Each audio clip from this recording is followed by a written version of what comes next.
right, so this is what we have as what we would have called the pieces or scraps from 2.5 yards of fabric. So from this we want to take out the sleeve. So I want to fold this into two, then bring up the pattern we have drawn. Now this pattern, we should be placing it on the fabric at this place on fold. Remember I told you that there is this notation that represents where you place on fold. When you draft your own pattern, you must never forget it. That point indicates that you are folded out into two. Don't forget that this is the front, the one that goes in, and this is the back. Why is it that the sleeve head for the front comes down more than that of the back? It's because we have all human, whether male or female, has fuller front than the back. Now, the folding we will do here, we'll be folding into two, then I'll be making that duplicate because we'll be cutting out two pieces of sleeve. So I just want to place it at a point that is optimal. Optimal meaning I don't want to waste any piece of fabric. Now, what are the allowances we'll be adding? We'll be adding 1 inch allowance at the top. We'll be adding 2 at the base. Now, if it's for a male dress, the base will be longer so as to be able to have enough to turn in. But for the female, we'll be turning in 1 inch and then the 1 other inch will be turned in twice on the inside to close in the rough edges. When we get there, the English should be getting clearer. Now this is 1 inch. This will be having 2 inches. So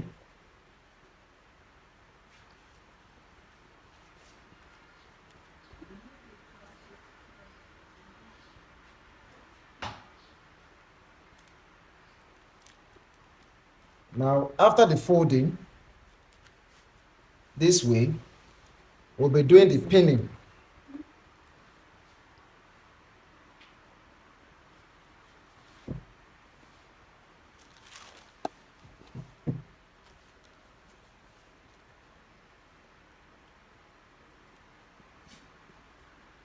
Okay.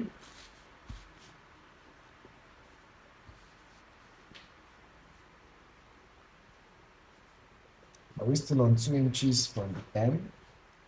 Yeah.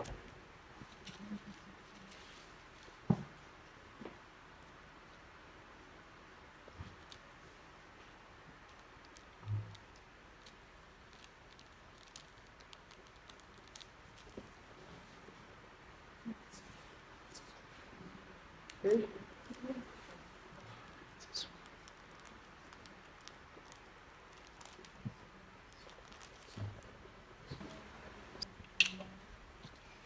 So we are going to be pinning this round. So pick another point here.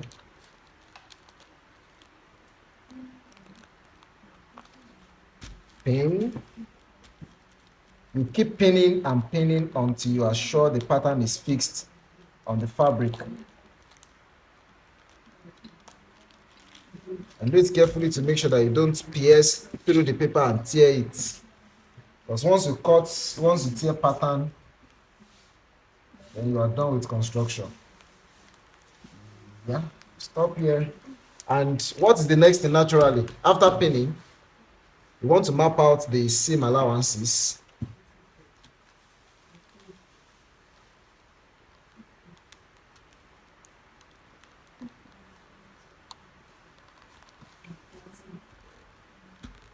So the allowances are 1 inch around the sleeve edge. 1. Don't forget to use the back here, the one that is outside, not the one within. When we are done with the construction, then we are going to be leaving out, we'll be cutting out the difference between the front and the back. This is 1.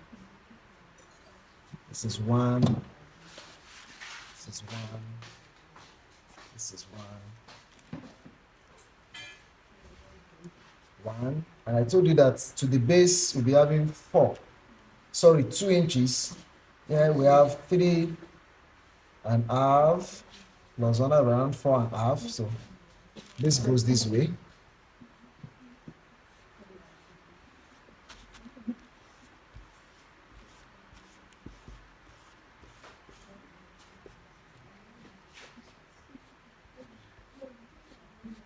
There's also one thing you should take note of at this point, is the fact that whenever you are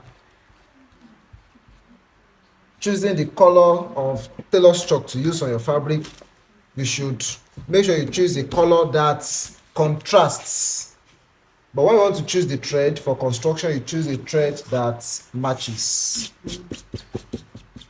Why do we choose contrasting color? So that when you are cutting, when you are marking, it gets visible. Just like it is here.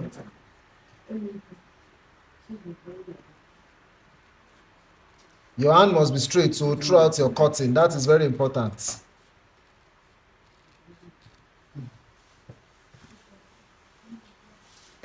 I will slash through this.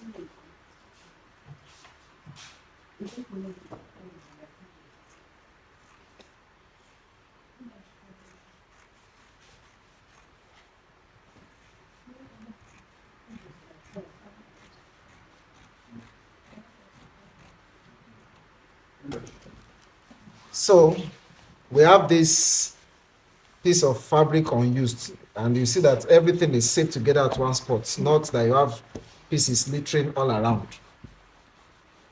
So having done this, we have the two pieces of sleeves together.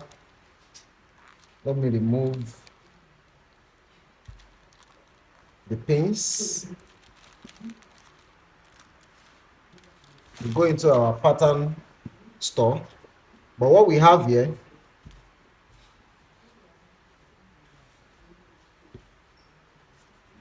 remember that at the front, this thing goes down with 1/4 of an inch.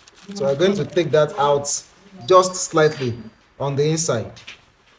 So let me open up the two sleeves.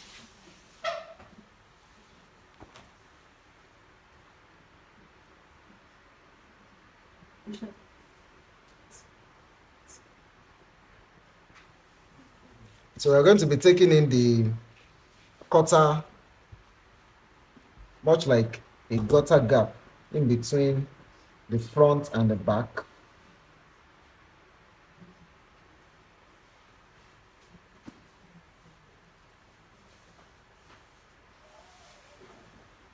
Let's pin this together so that we can see accuracy in what we are doing.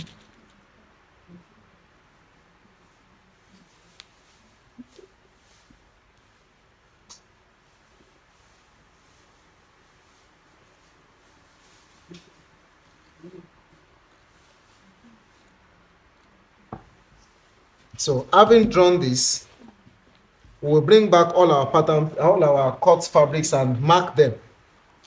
Actually, for this fabric, we don't even have much issues because you can see that the right side and the wrong side are very visible. You just mark this so we know this is the wrong side. This is the wrong side there too. Let me remove the pins.